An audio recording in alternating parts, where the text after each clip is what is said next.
tayo po'y handa na, tayo po'y manalangin. Dakilang Diyos, nagpapasalamat po kami sa umagang ito, Lord God, na minsan pa mapaglingkuran ka namin.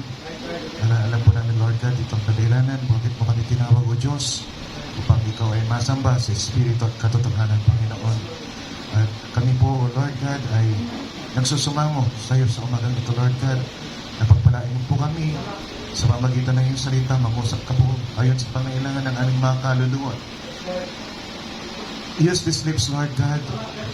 Gamitin mo po ito para mapagpala po kami. Lagay mo ako sa iyong likuran, Panginoon, at ikaw ang siyang matanyag sa umagang ito, Lord God. Ikaw makita, ikaw maghimay ng tinapay ng buhay, ikaw magpakain sa amin, Lord God. Tunayan mo, Diyos, matapos ang gawain mo na ito, kami po ay pinalakas, pinatatag sa aming pananampalataya. Amen. Pagpalain mo po ang mga kabataan na narito, Lord God. Buksan mo po ang kanilang mga puso na magkaroon ng puwang ang iyong mga salita sa kanilang mga puso, Panginoon. At kami rin na may mga gulang na, Lord God, patagin mo kami dahil kami po ang tinitignan nila habang sila naglalakad patungo, Panginoon, sa iyong kaharian, patungo sa kalwalatian, Lord God. And make us, Lord God, the best example, Lord God, for them, upang sa ganun, Lord God, magkaroon po sila ng katatagan din sa kanilang pananampalataya at meron din silang maisalin sa susunod na lahi pa. Panginoon, sakali man, hindi ka pa dumating, Lord God. Ngunit, kung ikaw po ay nagmamadali na, prepare us, Lord God. Amen. Through this message, Lord God, himayin mo po sa paraan, Panginoon, na madali po namin itong maunawaan at madali po namin ma-digest ng aming mga kaluluwa. Hinihiling po namin ang lahat ng mga bagay na ito sa dakilat at tanging pangalan ng aming Panginoong Kristo Jesus at lahat ng banal muli magsabi ng Amen at Amen. Palakpakan po natin ang Panginoon. Hallelujah. At since nabasa po na natin yung buong chapter 5 ng Joshua, kunin lang po natin yung ating text. So umagang ito, Joshua chapter 5 verse 10, starting from verse 10. 11 and 12. Okay. Tingnan natin ang 10 muna. Verse 11. So, dalawang verse ang titignan natin sa umagang ito. And they did eat of the old corn of the land on the morrow after the Passover, and leavened cakes and parched corn in the same day. And the manna ceased on the morrow after they had eaten of the old corn of the land. Neither had the children of Israel manna anymore, but they did eat of the fruit of the land of Canaan that year. Father God, let your word. Again, we ask the Lord to bless the hearer of your word, Lord God. Open our ears, open the eyes, our understanding, Lord God. And let us feed, Lord God, on your words. Kaya mo, Diyos, makakain ng aming mga kaluluwa sa umagang ito. Magpapalakas, magpapatibay sa amin, Lord God, habang hinihintay po namin ang iyong muling pagdating upang kami agawin at dalhin sa kalwalatian. Sa pangalan po ng Panginoong Kristo Jesus, ito pong aming samad dalangin, lahat ng banal muli magsabi ng Amen at Amen. Palakpakan po natin ang ating Panginoon. Hallelujah. At maaari na po tayong magkakaupo, mga kapatid. Purihin ang Diyos. Ang ating pagtalakay, mga kapatid, dito sa ating subject, mga kapatid, napakaganda dahil ito po yung ang ating tinitignan ay yung anino. Sabi ng ating banal na kasulatan, mga kapatid, sa Hebrews chapter 10 verse 1, na ang lumang tipan ay anino ng bagay na darating. So, when we look at the shadow, alam natin kung ano yung expect natin pagdating sa katuparan, mga kapatid. At this morning, makikita po natin na pagdating nila doon sa Gilgal, and gusto ko makita po natin yung mga dates dito. We have to be very particular on the dates kasi napakalaki, napakasignificant po dito. Dumating sila sa Gilgal, nagkaroon ng circumcision, nagkaroon ng Passover, kumain sila ng fruit of the land, then after that, the manna ceased. So tingnan po natin, ibig sabihin, hindi na nagpaulan ng mana ang Diyos. Tandaan po natin, matitignan po natin ang ating banal na kasulatan, just to refresh, mga kapatid, para maging malinaw lang po ito. Ulit-ulitin ko po ito dahil isa ito sa ating major doctrine, mga kapatid, yung 3 stages of grace. Hanggat hindi mo dinadaanan yung tatlong baitang ng pananampalataya, mga kapatid, alanganin yung pananampalataya mo. Alanganin na maagaw ka. Maaaring magkakaroon ka ng buhay na walang hanggan, pero alanganin.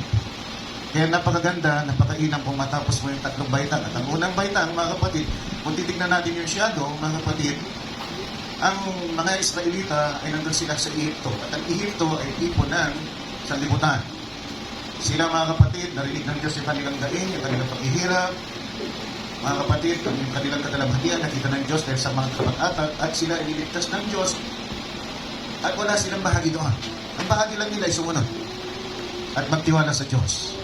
So sila ay nilabas sa pamagitan ni Moses, mga kapatid, at sila ay pinadaan sa pulang dagat. Yun yung first stage ng ating pananampalataya dito sa pinalalagyan natin. We are justified by God. Mga kapatid, wala tayong ginawa. Hindi nga, sarap na tayo sa buhay, sa sanlibutan. Sarap na sarap tayong maging hambog. Sarap na sarap tayong sa mga outings, sarap na sarap tayo mga kapatid, sa mga inuman, sa mga bisyo, sarap na sarap tayo mga kapatid sa tumpukan, lahat ng mga bagay na mga pagbibigay ng aliw sa ating mga sarili, sarap na sarap tayo. Without thinking na pag namatay tayo, sa araw na ito, hindi natin alam saan tayo pupunta. Pero kung ikaw ay Bible believer, alam mo, ikaw ay mapupunta sa kapahamakan. Ikaw ay mapupunta sa impyerno, mga kapatid. Pero dahil hindi natin alam noon, wala tayong pakialam. Di ba, Brother Leo? Brother Leo, nangaharang yan eh. Di talang samurai mga kapatid, at hinaharang niya yung mga bus at kinukatuhan niya. Pag ikaw ay tulog, minalas-malas ka at ikaw ay nakabihan niya, eskubador yan. Siguradong limas, mga kapatid. Swerte mo kung may matirang brief sa'yo. Pag nakursundahan pa yung brief, baka pati brief wala. Mga kapatid, yun ang matawag sa eskubador. Pero, nung narinig natin ang salita ng Diyos, mga kapatid, yun lang ang bahagi natin. Sumunod. Amen. See, the power, mga kapatid, came from God. We did nothing. Nung sumunod tayo, tila baga, wala na tayong kasalanan na gawa sa isip ng Diyos. Praise the Lord. And you see that we did nothing. What we did is to hear the word of God and obey it. Then God erased it all. Alam niyo ba yung magic slate? Sinong nakakaroon ng magic slate? The magic slate is like a whiteboard. Magsusulat ka doon, parang may mga buhangin doon sa likod. Pag ginano ng mga kapatid, erase na. At ang panulat mo ay parang bartipis lang. Pero makakapagsulat ka doon. Dahil pag ayaw mo lang isulat mo, ganunin mo lang. Kaya tinawag na magic slate, mga kapatid. So, nagiging clean slate ulit tayo. Para tayong bond paper na wala man lang itong kadungis-dungis sa harapan ng Diyos. Because we were justified. Amen. Doon sa isip ng Diyos, hindi kanya nakikitang may kasalanan. O nagkasala. Praise the Lord. Hindi nagkasala, hindi kanya nakita. Hallelujah. That's justification. See, nung panahon na para ikaw ay balik niya sa kanya, dahil ikaw ay may binhi ng Diyos, binalik ka sa kanya sa pamagitan ng justification. But since you are born of this world, you are not holy.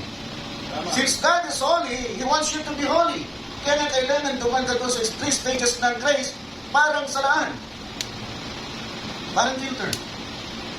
Sige, maruming tubig, mga kapatid, gaano man yung karumi, pag pinadaan mo sa filter, pwede mong mainom. Alam niyo ba na sa abroad, mga kapatid, sa United States, yung galing, mga kapatid, doon sa Poso Negro, nire-recycle yan at iniinom, brother King. Brother King, pag inisip natin, parang, yung pupo ko, iniinom ko ulit. Di ba? But it is filtered. And when you filter it, mga kapatid, yung napakaduming tubig, pag ito'y na-filter, pag lumabas, mga kapatid, crystal clear. See? Ganon yung ating kasalanan. Ganon tayo.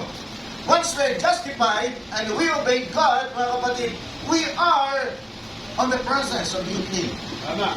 and becoming holy. So, ang una, mga kapatid, the filter ay yung justification.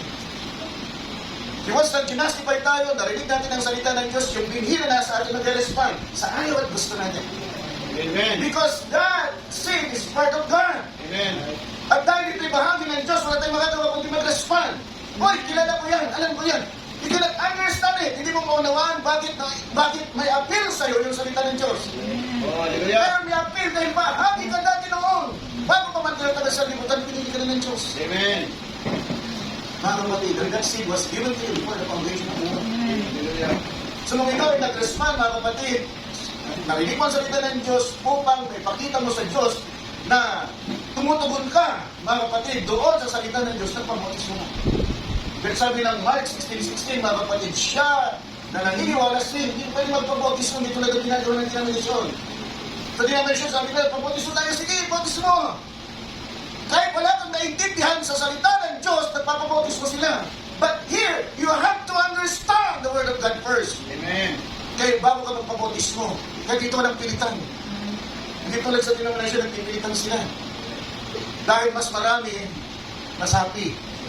Tayo hindi, mga kapatid. Hinihintay natin na yung Espiritu Santo makikitungo sa puso mo. Amen. At pag nakitungo na sa puso mo, wala kang magagawa kundi mag-respond. At sasabi mo, Pastor, magpapabautismo na ako. Some, mga kapatid, nagpapabautismo agad. Some, napakatagal. Inaabot ng ilang taon bago maisipan magpabautismo. Si Brother Leo, 7 araw. Narinig niyang mensahe, mga kapatid, tignan niyo, yung sabi ni Jesus, di ba? Tama. Siya na maraming magkakasala, amen, hallelujah. Siyang tatanggap ng maraming mga kapatid na pagpapala. Lord. Nung narinig niya yung mensahe, mga kapatid, sabi niya, Pastor, magpapautismo ako, nagulat ako, isang linggo na.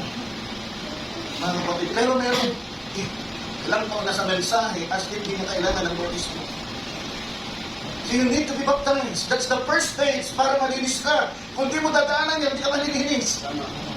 See, dahil sabi ng Panginoon, mga kapatid, sabi ni Pablo, ipepresent tayo kay Kristo na walang spot or wrinkle as a chaste virgin. Hallelujah. Bilang isang malinis na babae, mga kapatid, dalaga sa ating Panginoong Kristo. Amen. So we need to be filtered of our sins. So nung tayo nag-justify, narinig natin ang salita ng Diyos, nag-respond tayo ng pag-bautismo tayo. Then yun yung outward emotion, yung yun ang pwede mong magpamakita sa Diyos. Yes, Lord, narinig pa sa salita mo, naniniwala ko, tumutupin ako. Na sinabi mo magpapautismo ako, sino magpapautismo ako? Then after that, mga kapatid, hindi nung pagkatapos sila ilabas at nakapag-cross sa Red Sea, sila ay nandoon sa ilang. Anong ginawa doon sa ilang? Ibinigay ang salita ng Diyos dahil sabi niya, as I'm holy, you must be holy. How could you be holy if you don't know how to be holy? Kaya nagbigay ng mga palatuntunan ng Diyos, batas ng Diyos, paano sila maging banal. At yun ang sinusunod, pinapasunod sa kanila. At kung hindi nila ito sinunod, mga kapatid, sila ay inaalis sa kapisanan ng Diyos. Literally, itataboy ka. Hindi ka makakapasok sa kapisanan ng Diyos. If you want to be reconciled pa, kailangan magdala ka ng tupa. At yung tupa na yun, papatong mo yung kamay mo doon sa tupa na yun at papatayin mo yung tupa. Ikaw mismo mapatay. We used to think na pumapatay, mga kapatid, yung sacerdote. Hindi, ikaw ang papatay doon sa tupa. Ikaw ang mamatay kay Kristo! Right? Pinatay mo yung tupa, mga kapatid, at ibibigay mo doon sa sacerdote at gagawin nyo, mga kapatid, na ang reconcile back para sa'yo. Yung kasalanan mo, habang pinapatong mo kamay mo, habang pinapatay mo, nagtatransfer yung kasalanan mo doon sa tupa na walang kasalanan. Inapoy ang kasalanan mo tulad ni Kristo, walang kasalanan si Kristo. Hallelujah. Inapoy niya ang kasalanan mo. Hallelujah. Amen. Praise the Ito Lord. bayaran yung kasalanan mo. Praise the Lord. Hallelujah. Kaya hindi ba na dito sa mga sila? Kaya ito yung katotohanan. Tama. We learn here. Makakita tayo dito ng salita ng Diyos na nagre-respond sa paglinang ng Diyos. Amen. So, ano nangyari, mga kapatid, pagkatapos noon? Yung salita ng Diyos ay binigay kay Moses, itinuro ni Moses, mga kapatid, sa mga Israelita. So, they live by the Word of God in the wilderness. Sila ay tinuruan doon sa wilderness. Kung paano, tayo din, matapos tayong nag-justify at lumabas, mga kapatid, what's next? Sabi ng letter B na pananampalataya, once justified, once you saved, always saved. Kaya letter B at once saved, always saved. Sabi nila, mga kapatid, pero kung ligtas ka talaga, mga kapatid, ipapakita mo kung ano nasa loob mo. Amen. Hallelujah. Bakit ka magagawa ng masasamang bagay kung tunay niligtas ka ni Kristo? Oh, hallelujah. Kung merong biyaya na gumagawa sa loob mo, mahiya ka, nagagawa ka pa ng kasamaan. Tama. See? So anong gagawin mo? Pagkatapos na ikaw ilabas, proceed na ako. Si Celeste, gano'n na lang. Tapos na. Hintayin mo na ng rapture. Matibig na. See? Gilabas tayo, mga kapatid. Tandaan niyo makikita kasi babalikan natin ito naman. Paglabas natin, mga kapatid, we are sustained. By what? The Word of Jesus. The Word of God. Ang meron tayo dito sa Egypto, mga kapatid, salita ng sanlibutan. We live by the word, mga kapatid, of the world. Kung tayo nandoon sa sanlibutan, ang ating pinamumuhay ay kung ano ang salita ng sanlibutan. Yun ang pagkain natin because you are what you eat. Kumain ka, mga kapatid, ng carrots isang taon, magkukulay orange ka at mangangamoy carrots ka. So you are what you eat. If you eat the word of God, then you become the word of God. Amen. Hallelujah. If you eat the word of the world, then you will become a worldly man. Nasusundan po natin. So, nung ikaw ay lumabas, ang kinain mo na ay salita ng Diyos. Para saan? Para maging katulad ka ng salita ng Diyos. Amen. Till the time, mga kapatid, na the intent of your heart, yung intention na ng puso mo, i-reject mo na. Kasi habang naglalakad ka pa dito, tinuturuan ka ng Diyos, meron ka pa bahid ng sanlibutan. Hindi pwedeng matanggal agad yan. Hindi overnight, hindi ba kami naman ito? Praise the Lord, pinanganak na ako, born again na ako. You're not born man. You're born babe. Pinanganak ka, mga kapatid, hindi isang binata na. Pero nung pinanganak ka, baby ka, lumalaki ka. Ganon din, sa spiritual na kalalagayan. Amen. Hindi tayo nagiging instant, mga kapatid, na banal na ako, hindi, lumalaki ka. Kaya napasensya nyo na kami matatanda kung minsan. Dahil in-expect namin kung minsan, matanda na kayo agad. Tama. Hindi namin nakikita kung minsan, may paglago pa na nangyayari sa inyo. Na habang lumalago kayo, natututo kayo, at darating ng time, i-reject nyo na yung sanlibutan. But as you grow, hindi instantly, gano'n, i-reject nyo agad. Merong gano'n. Kung minsan nandito kayo, kung minsan nandito kayo. Pero time will come, mga kapatid, you'll be on the side of the Lord Jesus Christ. Amen. So dumating yung time, mga kapatid, na natapos silang turuan, dumating sila doon sa kondang, and they have to cross the Jordan River. See, anong cross nila yung Jordan River, mga kapatid, they must have the intention to cross it. If they don't have the intention, they will not cross it. Kung salita lang, tatawid ako dyan, pero wala sa puso nila, hindi rin kita gagawin niya. Kailangan na sa puso nila. Mga kapatid, cross nila yon para pag nag-cross nila, makuha nila yung mana nila. Because ang mana nila, mga kapatid, ay yung lupain na nandoon sa kabila ng Jordan River. Yun ang pinangako ng Diyos na ipapamana niya sa mga Israelita. Flowing with milk and honey, which means abundant. Magpuproduce po ng abundant products. Hindi kayo magkukulang. Kayo ay palaging masusustain ng mga panangin niya. At mabubuhay kayo ng may kagaanan. Yun ang pangako ng Diyos, mga kapatid. So yun yung kanilang hangarin, kaya gusto nilang tumawid. At yung Jordan is dead. Hindi po yan ang kamatayan. Kung itatakbo natin sa panahon natin, hindi po yan ang kamatayan sa ating sarili. Matapos kong matuto, tinuruan ng Diyos, palagi pagkikilig mo ng salita ng Diyos sa gawain ng Panginoon. Kung nakikita mo kung ano yung kailangan at dapat mangyari sa buhay mo, at darating ka doon sa time na you have to cross the Jordan. Pag-cross mo ng Jordan, mga kapatid, you must have that intention. Ayaw ka nang mabuhay bilang isang makasanlibutan na tao. Gusto ko nang mabuhay para sa Panginoon lamang. Napupurihin ko siya, sasabihin ko siya, pagpiliin ko na ko siya. Ano man ang kailangan niya sa atin, ibibigay ko para sa Kanya. Iiwanan ko ng sanlibutan, tatalikuran ko na. That's the most difficult part in the lives of Christian. Napakahirap yan. Pero marami, mga kapatid, na hahatak sa'yo. Yung mga pangangailangan mo sa buhay, yung paglilip sa'yo ng kapitbahay mo, at yung mga bakit, pag-insulto ng mga kaaway mo, gusto mo bumalik sa mga sanlibutan na kaparaanan upang sila, mga kapatid, ay mapamilyan mo. So napakahirap. Yung influence mo, mga kapatid, yung greatness mo, yung popularity mo, iiwanan mo lahat yan. Yung kalalagay mo sa buhay, iiwanan mo yan. When I say iiwanan mo, di mo na ipagmamalaki yan. As if, isa kang ordinaryong tao. Wala kang ipagmamalaki sa buhay, kundi si Kristo. Ngayon, sabihin niya, pag-iniwanan mo na yung, kaya napakahirap, nababaptize. Kasi yung pagtabi mo doon, nababaptize kami the Holy Ghost. And when you are baptized with the Holy Ghost, you are a finished product because you are sealed unto the day of your redemption. Ephesians 4:13. Amen. Pero kaya na kailangan, pag ikaw, mga kapatid, ay tumawid doon sa Jordan, pagtawid ng Jordan ng mga Israelita, sila ay na-circumcise, ibig sabihin, maalis lahat yung dumi, yung kasamaan sa kanila, mga kapatid, bago sila makapag-take ng Passover, makakain. Spiritually speaking, ganun din. Kailangan malinis yung puso mo dahil sabi ng Deuteronomy, chapter 18, kung di ako nagkakamali, mga kapatid. Yung circumcision, mga kapatid, ng foreskin of the heart, inaalis yung foreskin of the heart. Mga kapatid, so meron talagang foreskin yung puso mo. At inaalis yung, mga kapatid, hallelujah! upang ikaw ay makakapag-take na ng Passover. Yung Passover, mga kapatid, see, when you are circumcised, mga kapatid, by the Holy Spirit, isinusulat niya doon ang kalooban ng Diyos. Kaya sabi ng banal na kasulatan, darating yung time, bawat isa sa atin, hindi na natin tuturuan ng bawat isa. Alam na natin kung anong ibig sabihin ng salita ng Diyos dahil ito'y sinulat na sa ating mga puso. Amen. Can you see that? But God could not, the Holy Spirit could not write the will of God into your hearts without being circumcised. Tama. Na, nasagot ni Brother Pierre nung nakaraan nito. Bakit di naunawaan yung salita ng Diyos? Because they are not circumcised. Maunawaan mo bahagya pero hindi mo mapagtagni-tagni yung salita ng Diyos dahil hindi pa circumcised yung puso mo.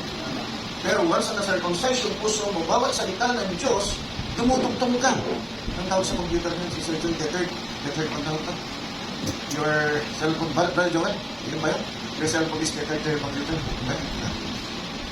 So may connection. Kung anong nandoon sa cellphone mo, pwedeng makuha ng computer. At kung ano nandun sa computer, pwedeng makuha ng cellphone mo. Nasusundan po natin mga kapatid. So nagteteterd tayo sa Diyos. Kaya sabi ni Brother Branham, ang pananampalataya ay tulad ng spring. Kasi para hindi mo naman nakikita yung saranggola, kung masyado matay na ito. Pero anong mong nandun pa yung saranggola, pag tinitik mong ganon, lumalaban pa yung spring. Hallelujah! At pagkatapos, mga kapatid, ng Passover, dapat makukuha na yung mana. Amen. Now, kung itatakbo natin dito sa ating kasalukuyang panahon, nung niloob natin ang kalooban ng Diyos, ang banal na Espiritu, nakita yon at nakita niya ang pagnanasa natin na loobin ang kalooban ng Diyos, isusulat yung kalooban ng Diyos sa ating mga puso. Amen. Dahil doon, iiwanan na natin. Sabi mo ka, nawala yung desire. Yung nasa mo na makipag paligsahan sa sanlibutan, wala na. Ngayon kasi nakakapag-paligsahan ka pa eh. Uy, mayaman yung kapitbahay ko, kailan mayaman ako. Uy, may sasakyan yung kapitbahay ko. Uy, kailan may sasakyan din ako. Uy, kailangan yung apply sa kapitbahay ko. Uy, kailangan yung apply sa ako. Uy, magandang bahay yung kapitbahay ko, kailangan magandang bahay ko. Uy, marami sila pagkain, marami din dapat kami pagkain. You are never content. But when you are in Christ, ang isip mo katulad ni Kristo. Nang sabi ni Kristo sa John chapter 4 verse 34, ang kalooban ko ay tapusin ang gawa ng anak. Ang ating pagkain, sabi, ay tapusin ang kalooban ng ating anak. John 4:34. Kaya sinabi.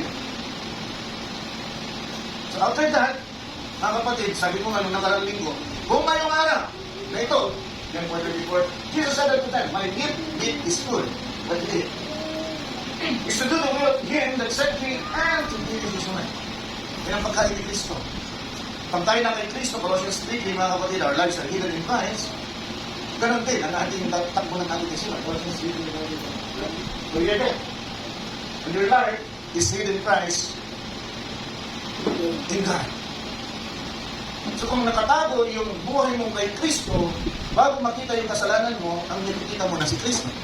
At kung si Kristo ay banal at walang kasalanan, makikita ka ng Diyos na banal at walang kasalanan.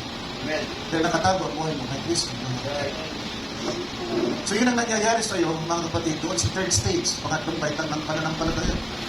Ang banal na Espiritu ay mabautismuhan ka at hindi na lamang ito in-influensyahan ka, kundi mananahan na sa iyo. At kung ano ang buhay niya, yun din ang buhay mo. If you have the life of God, how could you die? You cannot die. Mga kapatid. So, kailangan mangyari yun, mga kapatid, pag naunawaan mo ng buong buo yung salita ng Diyos. Pero sabi nga doon sa literal na pangyayari, bago ka makapag-take ng Passover, mga kapatid, kailangan ka munang ma-circumcise. Kailangan mo nang malinis yung puso mo.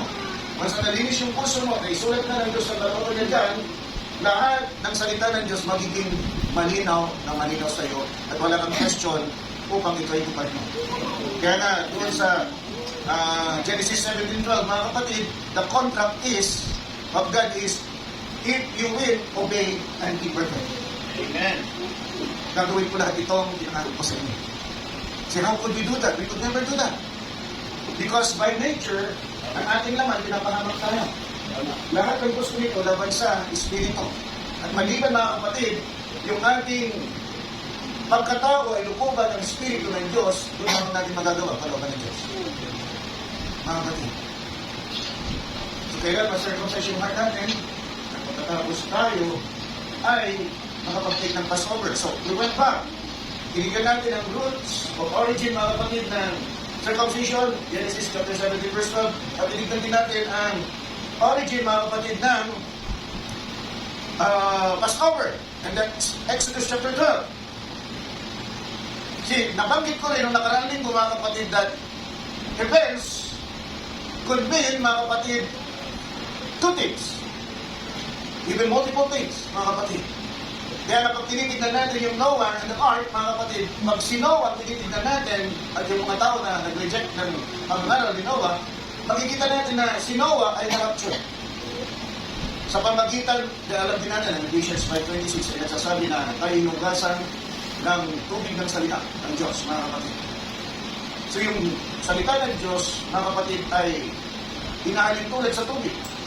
At yung salita ng Diyos na pinag-aral ni Moses, mga kapatid, ay yun din ang humanol sa mga tao na tumanggi sa salita ng Diyos. Pero yung tubig na tinanggihan nila na salita ng Diyos, ay yun din ang nagpangat doon sa arka at naligtas si Moses. At yung arka ay si Kristo. So yun yung una, mga kapatid, na perspective.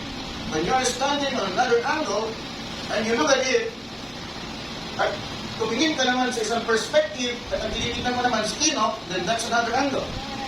And when you look at it, ang makikita mo naman, mga kapatid, dahil sabi ng ating banal na kasulatan, si Enoch ay na-translate, which is another word for gone away or raptured. So makikita natin na si Enoch naman, mga kapatid, yung na-rapture, at si Noah naman yung dumaan sa tribulation. Nasusundan po natin, mga kapatid. One event, mga kapatid, pero yung anggulo, magkaiba ang nakikita namin. Bakit ko in-introduce yan nung last Sunday, mga kapatid? Kasi yung nangyayari doon sa Exodus chapter 12, pag tumingin ka sa dalawang anggulo, dalawa rin ang makikita. Ang unang anggulo ay nabanggit ko na, and that is justification. Nasusundan po natin. When you look at the Lamb, mga kapatid, when you look at how they are treated by God, doing nothing, and being saved by God, so nakikita natin yung justification noon. At nandun na sila ng Red Sea, nakikita natin yung baptism. So, yun ang isang anggulo na makikita natin. Pero may isang anggulo din dito. Ang isang anggulo na makikita natin, mga kapatid, ay rapture. Kayo sila. Kasi yung rapture na yan, makikita din natin sa New Testament. Same thing. At hindi lang dalawa, tatlo makikita natin yan. Unahin natin, mga kapatid. Ang requirement, mga kapatid, ay were they circumcised? Yes. Sabi, mga kapatid, sa Joshua. In Joshua chapter 5, mga kapatid, sabi ko, nag-circumcise sila. Yung nag-participate doon sa Passover, circumcise sila. So, wala din na natin pag-estimate sa circumcision dito. Pero, lahat ang nag-participate, mga kapatid, ay circumcised doon sa Passover. Nag-participate sa Passover. Nakikita po natin. So, there is circumcision, there's a Passover, mga kapatid, and there's going out. Tama? Tama? Yun ang anggulo na titignan natin. Huwag natin tignan ito, yung anggulo na justification. Pero titignan natin, Passover, the circumcision, Passover, getting out. The release. The release. The rapture is the release. See? Circumcision, Passover, release. Mga kapatid, dagdag pa natin yung kadiliman. Di ba? Dagdag pa natin yung kadiliman. Mas mangyayari yan. Tingnan natin. Rapture sa panahon ng Old Testament saints. Passover. Saan? Upper room. Tama? Yeah. Come on. Diba? Dumilim? Yes. Nung nag-crucify si Kristo. Nagkaroon ng rapture? Yes. Gumamon yung mga patay. Nag-open. Mga kapatid. Yung mga mga kapatid. And when Jesus Christ ascended, the Bible said, He took captivity captive. Where? Dinala ni Kristo, mga kapatid, ang mga lumang testamento ng mga banal. Saan? Babalik sila doon sa under the altar? No! They've been there! Which is used to be called paradise! Sabi na Brother Brennan, paradise was empty! Bakit ito, mga kapatid? In-empty, mga kapatid, dahil yung mga Old Testament saints bumangon, mga kapatid, at sumama kay Kristo nung siya ay umangal. At pumunta. Saan? Hindi siya babalik doon sa lugar. Sila ay nandoon na, mga kapatid. Where? Ano masabi ni Kristo? Matthew 26, verse 29. Hindi na ako iinom ng buwan ng ubas. Hanggat ako'y makarating sa tahanan ng Ama kung saan kasalo ko kayo naiinom. Hallelujah. Woo! Purihin ang Panginoon. Nandun sila. Saan? Father's Kingdom. Ano ginagawa na doon? They're waiting for us. Hallelujah. The clouds, waiting for us. Kailangan makatapos tayo. Sila yung mga clouds na nakatingin sa atin na sinasabi ng pala ng kasulatan. Na hinihintay matapos natin ang ating labayan. Para saan? Para mula doon sa under the altar, bababa tayo, bababa yung ating chapali, sasalip sa ating katawang lupa, at tayo malalapture at sasama sa kanila. Where? In the marriage supper of the Lamb. See the marriage supper of the Lamb, sabi ni Brother Branham, there will be wedding and a supper. See, kaya nga sabi ito ng mga kapatid, prepare yung bride, cloth, and fine linen for the marriage of the Lamb. Pagdating sa 19, kung di ako nagkakamali, verse 19 na, mga kapatid, mapalad ang mga tinawag para saan? Sa piging ng Cordero. Hallelujah! There's a wedding, there's a marriage, and there's a supper. There's a wedding, there's a supper. Alam niyo kaya hindi nila, alam niyo kung bakit. Ito na ba ito kung hindi Nandito tayo yung church there, ito lang. Naniniwala dito kami church kasi hindi ko nakita sa ibang church. Hindi ko nakita sa meeting, mga kapatid, ng minister meeting, ng lahat ng mga pastor, tayo. Pero itong church lang nakikita ito. Kalikit-lit ng church na ito. Binigyan ng revelation ng Diyos. Mga kapatid, para ma-consolidate ng church na ito, hindi si pastor, ang church na ito, mahal ng Diyos. Amen. Para ma-consolidate natin, mga kapatid, bakit? Merong 7 taon, hindi na ba mayroong 7 taon doon sa taas, habang mayroong 7 taon, nag-great tribulation daw. But it's not. It's a 7 years covenant. The first year niya, mga kapatid, ay peace covenant, and the last year niya ay great tribulation. Ano nangyayari doon sa taas? There's no time there. But just to give them the benefit of the doubt, there is, pag humanap sila ng time, bigyan natin sila ng time. Pinaghahanap sila eh. Judges 14, verse 10 to 14. Ano yun? Sabi ni Samson, mga kapatid, merong 7 araw ng piging. Oh! Hallelujah! See, yun ang kaisa-isa na nakita ko na scripture. Na merong 7 piging. 7 araw na piging, mga kapatid, bago kasal. See? Gusto nila scripture, bigyan natin sila ng scripture. Judges 14, verse 10 to 14. Pero kung ang tatanungin nyo, ang dasal matter there. Walang orasan doon. Yung isang saklit doon, 7 taon dito. Tama. Kasi 7 taon, gano'n lang yun. Gano'n lang yun, 7 taon lang. Pero just to give them, mga kapatid, para gusto lang nila makita, mga kapatid, ito natin sila ng scripture. At tandaan ninyo palagi yan. Judges, chapter 14, verse 10 to 14. Natigay, ang kukunin, mga kapatid, magpapakasal sana sa isang Pilistino na babae si Samson, mga kapatid, din na yan, hindi pa sila kasal. Yeah. Kasi nung babalikan niya, binigay na sa ibang lalaki, yung kanyang asawahin. Pero nagkaroon ng 7 araw na piging, mga kapatid. So kung ihanapin nila, yun din nangyayari doon sa taas. Yung 7 araw na piging. Palitasan natin. Kung gusto lang nila, masatisfy lang natin nila yung hinahanap nila. See? So makikita natin, mga kapatid, pagdating doon, kailangan circumcision heart mo para makakain ka. So himayin natin ito maigi. Anong ginain ng mga Israelita? Anong ginamit nila sa Passover? Pagdating nila sa Gilgal. And what have they been using during their Passover in the wilderness? Tandaan po natin, wala silang makain. Kaya nga humiling sila. Nag-murmur sila. Nagpusa pala sila, mga kapatid. At sabi nila, dinala mo pa kami dito, Moses, para mamatay sa ilang. And the goodness of God, nakita natin doon.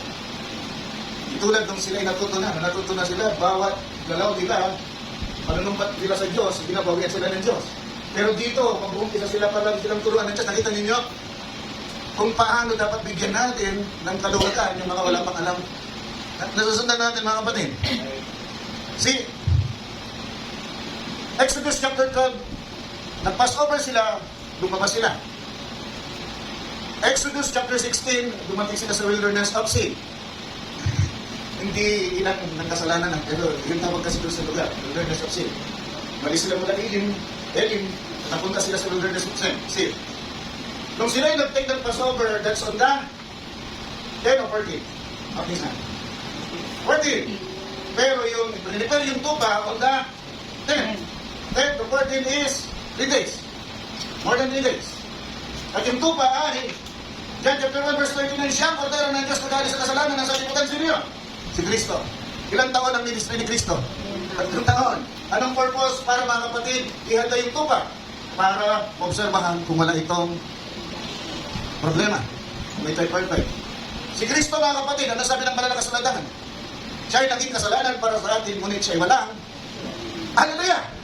Kahit anong gawin ng mga parasayop sa Diyos mga kapatid, kumuha na nga sila ng mga pulang saksi, walang nakita kasalanan ni Kristo. Pero siya naging kasalanan para sa atin, tulad ng tupa, doon sa lumang tipa na pinapatay mga kapatid, upang yung mga Israelita ay makapasok ulit doon sa kapisanan ng Diyos. Para tayo may reconcile back sa Diyos, mga kapatid, kailangan yung kasalanan natin mag-transfer kay Jesus. Amen! Dahil kung hindi mag-transfer yung kasalanan natin kay Jesus, mananatili tayong makasalanan at hindi tayo makapasok sa karya ng Diyos. Anong gagawin natin? Dahil isala tayo. Kung hindi mo papatayin si Kristo, hindi tatalsik yung dugo niya sa'yo. Pero kailangan mo yung dugo matalsik sa'yo. Dahil yung dugo, mga kapatid, when I see the blood, I will pass over you. Amen. Ikaw pumatay sa Kristo. Kung hindi mo pinatay, mga kapatid, walang kakalili para sa'yo. Kaya kailangan ma-realize mo yan. Ako palang pumatay kay Kristo. When you realize that, hindi mo sasayangin. Dahil buhay ng pinakabanal at pinakamakapangyarihan sa lahat ang pinatay mo para lamang maligtas ka. Hindi mo sasayangin yan. Nasusundan ko natin, hindi mo sasayangin yan. Mamahalin mo ng buong-buong todong-todo ang Panginoong Kristo Jesus. At yun ay sa pamagitan ng pagsunod mo sa kanyang salita. Dahil sabi niya, kung mahal niyo ako, tutuparin ninyo ang aking salita. Sabi ni Kristo. If you love me, you will keep my commandments. Nakikita po natin mga kapatid, yung bagay na ito, wala silang flower. Anong flower, Pastor? Flower. Hindi, flower po. Tama ba yung pronunciation po? Flower. We used to say flower, di ba? Alina, flower. No, it's flower. Hindi na yung dictionary. Ako rin. Hindi flower, flower, hindi flower. Flower. Bulak-bulak. Dito nata. Kaya na sila mga kapatid, pagdating ng Exodus chapter 16. Look at the timing, ha? Then later on, they'll jump on Joshua. Mali sila 14. Ang exile? O hindi? Anong pagpapalit ng araw ng mga bagyo? 6 to 6. 6 to 6. 6 p.m. to 6 p.m. Hindi tulad natin, di ba? 6 a.m. to 6 p.m. Sila 6 p.m. to 6 p.m. So kung sila ay nag-pass over ng 16, definitely tatamaan nila ang 14, definitely tatamaan nila ang 15. Ha?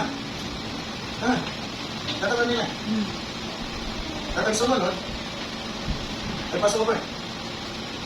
Sumunod sa pass over ay unleavened bread. Kailan kakain sila ng tinapay na walang libadura. Pero pagdating nila sa ilan, wala. Walang flour. Pero look at this. 16 verse 1 muna. Kasi we have to be particular on the dates. And they took their journey from Elim, and all the congregation of the children of Israel came into the wilderness of Sin, which is between Elim and Sinai, on the 50th day of the second month after their departing out from the land of Egypt. 15. Sila ay kumain ng 14, nabutan sila ng 15. Nasundan po namin. Pagdating ng 15, lumabas sila. Dumating sila dito, second month, tandaan po natin month, second month. Dumating sila ng 15, eksakto, isang buwan. Pero wala na silang makain. Ubos na ang rasyon nila. Yung dinala-dala nila mula sa Egypt, ubos na. Nag-murmur sila. Pagdating doon sa 15, ay pinakita ni Brother Joel, nagpaulan ng mana ang Panginoon. Nasusundan po natin. From that day on, for 39 and 11 months, they lived by the manna. Kasi ililis mo yung manna. Tama. Do we understand? The first month, they live by the flour of Egypt. But after 1 month, second month, wala na silang makain. Nag-murmur sila, God drained them with manna. So 39 years plus 11 months ang kinakain nila manna. Up to the point na dumating sila sa Gilgal.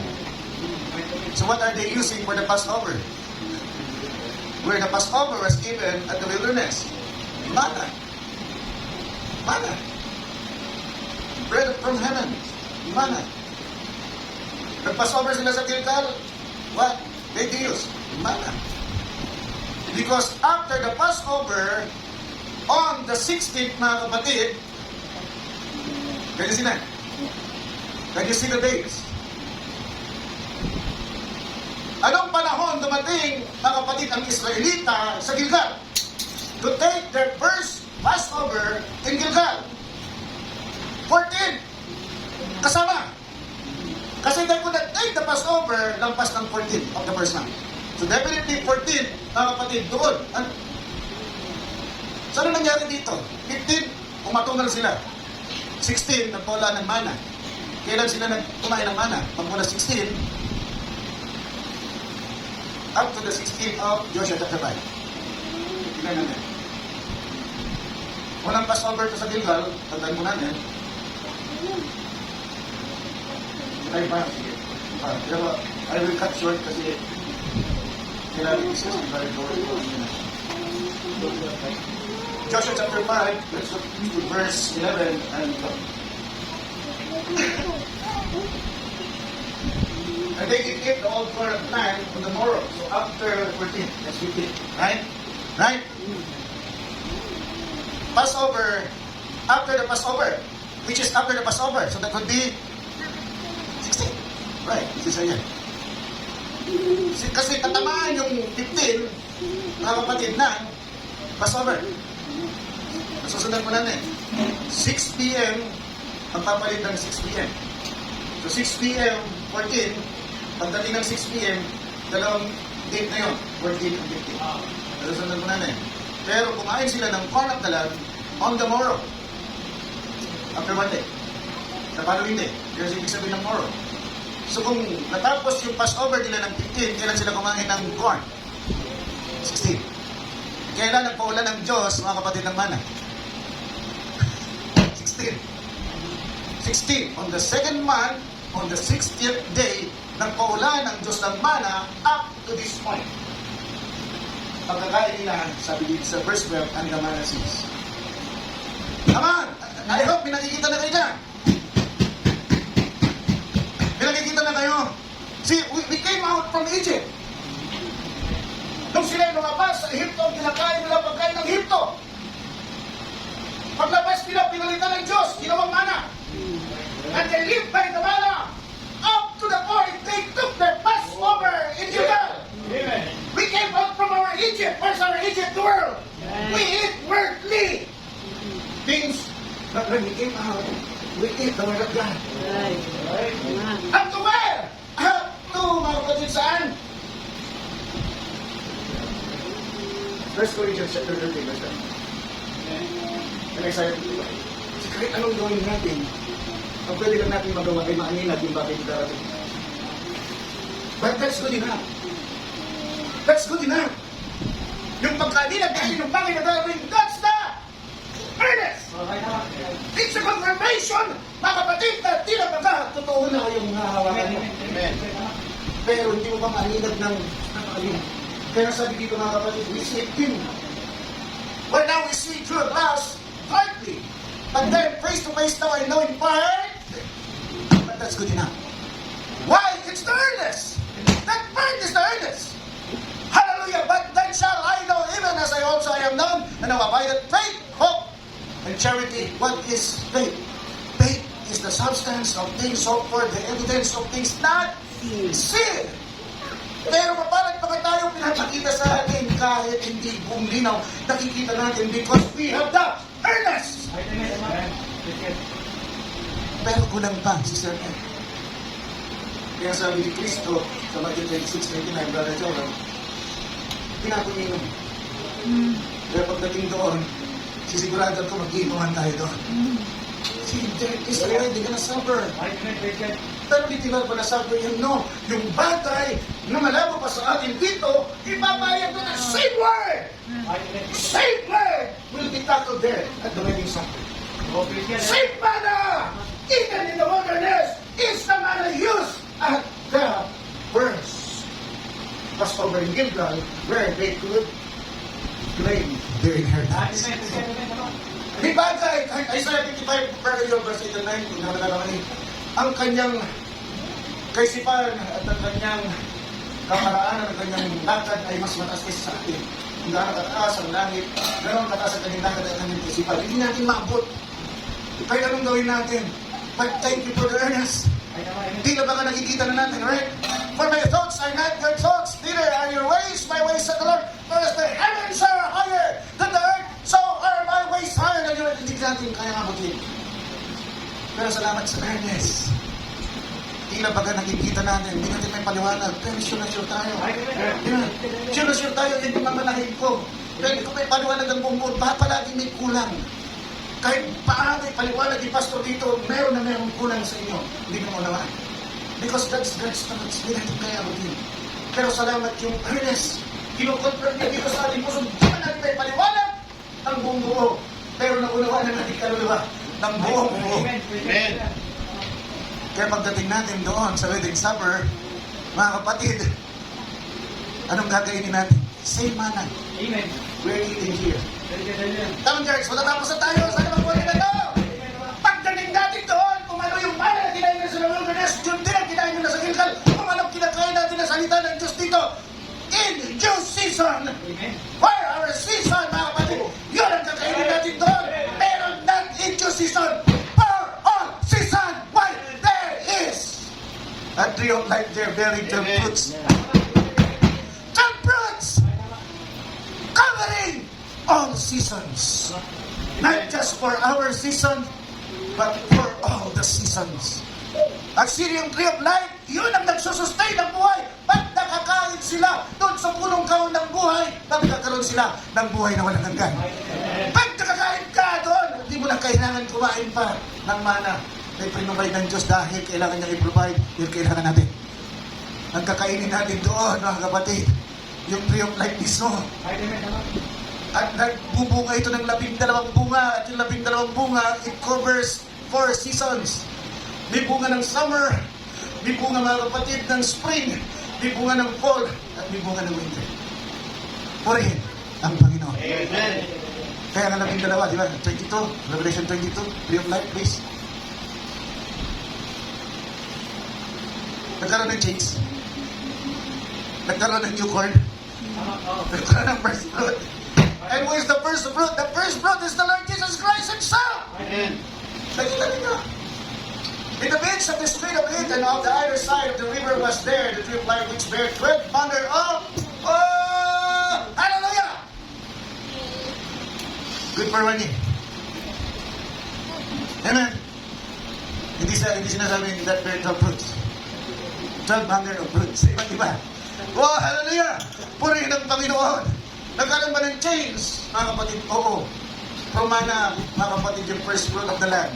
At yun ang kinain nila for the succeeding year. At tayo rin, pagdating natin doon, kailangan pa rin ipaliwanag yung mga bagay na kulang kasi makakasalan mo pagmawi ang isang lalaki hindi mo kilala. Hindi, di ba? Kailangan magpakilala sa inyo gusto. Kailangan magpakilala sa atin ang gusto. Ang Panginoong Kristo Jesus ng buong buo. Yung hindi natin alam, ipapakilala niya sa atin, ipapalam niya sa atin bago ang kasalan ng kordero. At sino nakasal tayo? Purihin ng Panginoon. Amen. Hallelujah! Natutuwa ba nating mga kalpos na mga kapatid? May kami binibigyan ng Panginoon sa atin ng mensahe mga kapatid. This is not me. This is God. Nakikinabang ko yan. Hindi na God. I've never preached this mga kapatid for my entire year, more than 20 years, being a pastor dito by Netflix. Kaya mapalad tayong lahat, di lang po kayo. Amen. Mapalad po tayong lahat. Binigyan tayo ng mensahe ng Panginoon. Mga kapatid, yung mana na palitan ng corn of the land. Yung mana, binibigay sa atin ng bread of life dito. Jesus Christ is the bread of life, chapter 6. Mga kapatid, verse 33, sa 40, mga kapatid, sabi mga kapatid, Christ are the bread of life that came down from heaven. Siya nakatayo sa akin, hindi na magugutom, hindi na mauuhaw. At siya'y babangunin ko sa huling araw at bibigyan ko siya ng buhay na walang hanggan. Amen. Puri ng Panginoon! Praise the Lord. Yung bread of heaven shall reveal ang bread of life. Why? Life-sustaining itong bread of heaven. At yung tree of life, yung ginagawa niya, life-sustaining. Binibigyan din tayo ng buhay. Amen. Yun ang sinabi sa Genesis. Amen. Chapter 2, verse 9. Sa Genesis chapter 2, verse 9, sabi doon mga kapatid, yung tree of life, mga kapatid, ay nagbibigay buhay. Genesis chapter 3, verse 21. 22, sabi doon mga kapatid, pag tayo nakakain doon, siya magkakaroon ng buhay walang hanggan. Purihin ang Panginoon. Amen. Nagkaroon ba tayo ng change diet? Yes. Hindi na tayo kakain ng bread of life. Ang kakainin na natin mga kapatid, yung bunga doon. Si Kristo kasama natin, magpasawalan na lang. Amen. Purihin ang Panginoon, kahit may lahat. I will let Brother Joel to discuss our communion, mga kapatid. So hindi na ako magpapakatagal, tatawagin ko na si Brother Ken para siya na magsara ng gawain. Brother Ken, God bless you.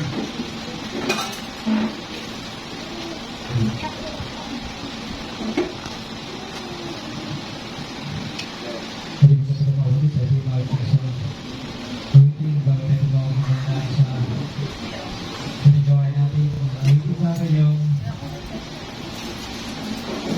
5 minutes.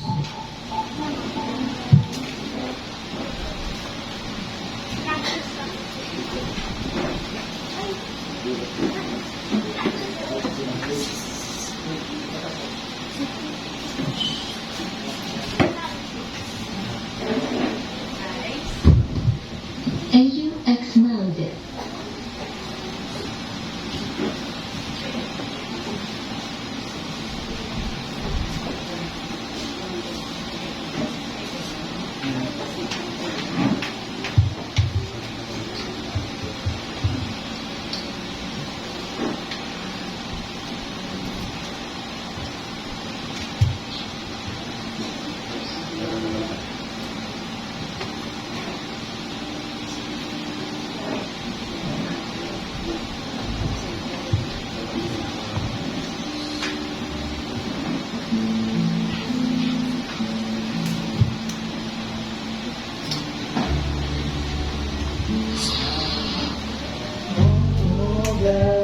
But my friend,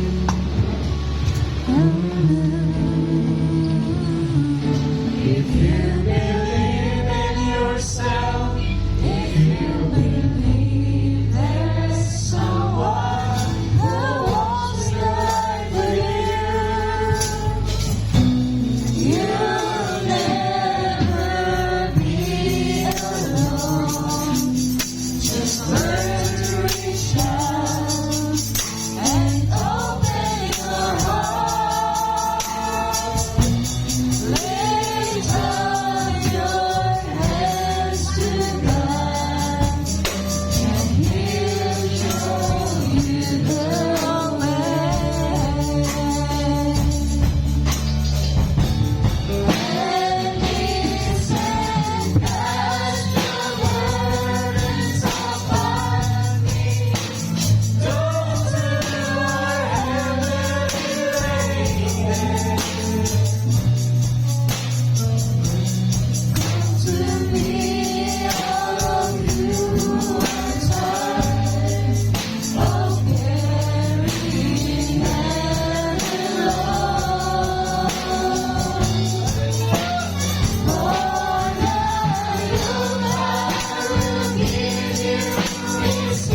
Sumuko at manalangin.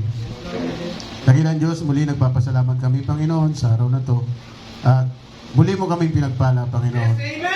Salamat sa aming mahal na pastor, Panginoon, na patuloy mo siya binibigyan ng kapahayagan upang may pakain sa aming mga tupa, Panginoon. Lord, nawa lahat ay naunawa namin, Panginoon, ang mensahe, Panginoon, mula sa pinakabata hanggang sa pinakapatanda. Panginoon, ang 3 stages of grace, Panginoon, ay napakahalaga, Panginoon, sa aming pananampalataya. O Lord God, tulungan mo po kaming lahat na ma-circumcise, Panginoon, ang aming mga puso. Nang sa gayon, Panginoon, ay masunod namin ang sakdal na kalooban mo. Salamat, Panginoon, sa araw na ito, Panginoon, at muli ka naming napaglingkuran. Isang kang dakilang Diyos, Panginoon. Isang napakabuti mong Panginoon, Lord God. Salamat, Panginoon, at meron pa kaming hininga ng buhay, Panginoon, na patuloy mong pinagkakaloob sa amin. Lord, marami ang mga tao na mas nakakahigit sa amin. Subalit, Panginoon, kami ang pinili mo mula pa. Bago pa itatag ang sanlibutan na ito, Panginoon, ay nasa kaisipan mo na kami, Panginoon. Lord, salamat. Napakabuti mo, Panginoon. Napakapalad namin, Panginoon, Lord God. Hallelujah. Isa lamang kaming hamak. Subalit, Panginoon, itinataas mo kami, Panginoon, Diyos sa iyong lugar, Panginoon. Sabi mo nga, kayong mga nagpapakababa, kayo ay itataas. O Lord, salamat, Panginoon, sa kabutihan mo, sa kaunawaan namin sa bawat salita mo, Panginoon. Nakikita namin, Panginoon, ng aming tsupa ni Panginoon ay malapit na sa amin, Panginoon. Nagbabadya lamang, Panginoon, na malapit na ang pagdating mo. Nawa, Panginoon, sa pagdating mo, makasama kaming lahat, Lord. Huwag mong pabayaan na may maiwan sa amin. 10 ng aming mga sambahayan. Tulungan mo sila, Panginoon, na maunawaan ang mensahe, Panginoon. Sapagkat ito na, Panginoon, narito, Panginoon, ang katotohanan ng iyong salita. Nawa, Panginoon, minsan nga, Panginoon, nagugulat kami. Bakit kahit hindi namin naunawaan, nagagalak ang aming puso. Parang may umalpas sa aming kaibuturan ng puso, Panginoon, na sinasabing, bahagi ako niyan. Oh, hallelujah! Salamat, Panginoon. At sa kaunawaan namin, sa damdamin na yun, Panginoon, ay unti-unti mong pinaunawa sa amin, Panginoon, ang iyong salita. Salamat din sa aming teacher, Panginoon. Yes, Lord. Na malinaw na nagpapaliwanag sa amin, Panginoon, na pinaunawa niyang mabuti, Panginoon. Naunawaan ang aming mga young people, Panginoon. Ang mensahe kanina ng aming teacher, napakalinaw noon. Sana naunawaan nilang lahat. Lord, sabi nga ng aming mahal na pastor, napakapalad ng aming simbahan, Panginoon. Nawa makita namin lahat yun, Panginoon, na sa araw na tuwing kami naglilingkod sa iyo, Panginoon, ay kasama ka namin, Panginoon. Nawa ay nakikita namin yung, Panginoon, ng aming espiritual na kalalagayan. Oh Lord, sabi mo nga, Panginoon, na ang bawat nagsasabi ng amen sa iyong salita ay naunawaan niya ito at nagpapahayag dito ay ang iyong banal na espiritu. Lord, muli, nagpapasalamat kami, Panginoon, ng walang hanggan sa iyo, Panginoon, na ikaw na aming Diyos na hindi nagbabago noon, ngayon at magpakailanman. Lord, nang dahil sa aming kasalanan, napako ka sa krus, Panginoon. Yun lamang nawa tingnan namin, Panginoon, kung gaano mo kami kamahal. Lord, nawa, tulungan mo kami, Panginoon, na masunod ang iyong salita.